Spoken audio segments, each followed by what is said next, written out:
Bismillahirrahmanirrahim. Assalamualaikum warahmatullahi wabarakatuh. Baik anak-anakku, di sini Ustazah akan menjelaskan kisi-kisi train. Nah, untuk kisi-kisi train IPA yang akan dilaksanakan insya Allah hari Kamis 27 Agustus. Untuk yang fisika itu nanti ada 20 soal. Nah, di sini yang kalian pelajari yang pertama adalah bagian atom netral, positif, negatif. Itu maksudnya bagaimana? Misalkan nanti ada sebuah gambar.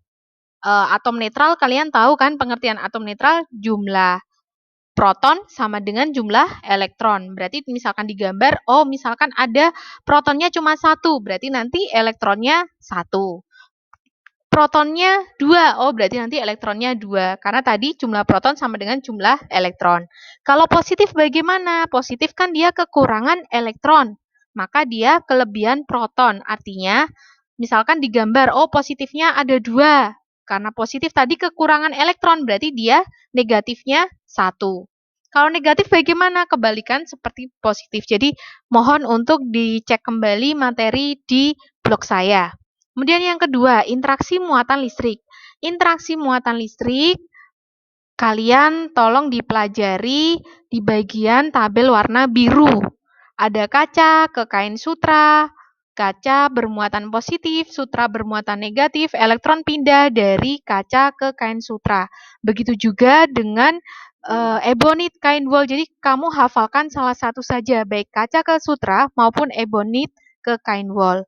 Kemudian gejala listrik statis. Gejala listrik statis di sini contohnya misalkan petir, terus kemudian kemarin kalian melakukan percobaan tentang listrik statis, bagaimana caranya mendekatkan penggaris digosokkan dengan rambut sampai menarik kertas kecil. Nah, itu contoh-contoh dari gejala listrik statis.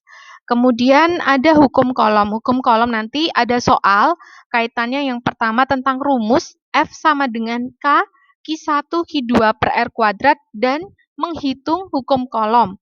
Bisa menggunakan rumus sandi atau menggunakan rumus tadi, F sama dengan K, Q1, Q2 per R kuadrat.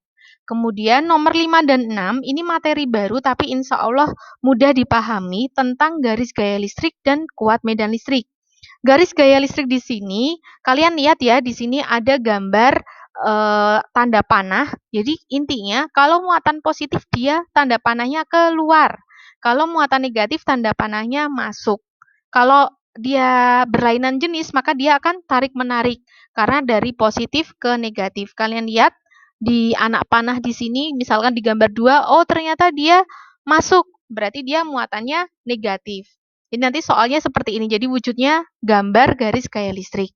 Kemudian kuat medan listrik, apa rumusnya? E sama dengan F per Q. Ini mudah, tidak seperti hukum kolom. F-nya itu gaya, kolom satuan Newton, Q-nya muatan.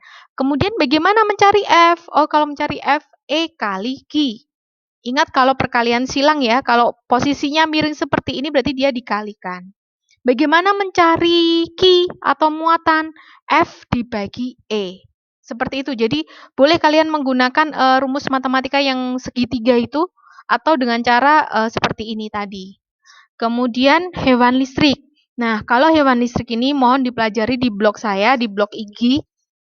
Jadi dari ciri-ciri ikan belalai, kemudian ikan pari, belut listrik, kemudian ikan lele listrik, itu ciri-cirinya seperti apa. Jadi mohon untuk diambil poin-poinnya. Kemudian bagian dan fungsi saraf, kemudian ion membran dalam dan luar saraf. Jadi di sini yang saya keluarkan nanti misalkan ion membran.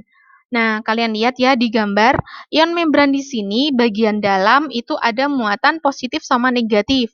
Muatan positif ini di sini adalah ion K+, negatif ion Cl-. Terus kemudian bagian luar hanya ion Na+. Jadi yang ditanyakan adalah ionnya. Kalau yang di dalam K sama Cl, kalau yang di luar dia hanya Na. Kemudian tadi fungsi dari bagian syaraf.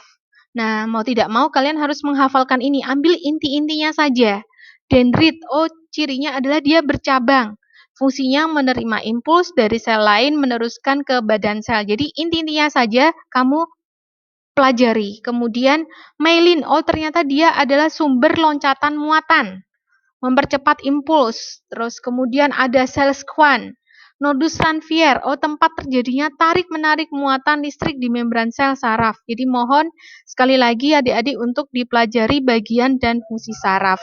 Sampai itu dari saya mengenai kisi-kisi trein, dan mohon untuk latihannya bisa diperdalam di buku PR yang insya Allah hari Rabu nanti Ustadzah kasihkan mana saja yang harus dikerjakan kaitannya dengan kisi-kisi trein. Terima kasih, itu dari saya. Wassalamualaikum warahmatullahi wabarakatuh.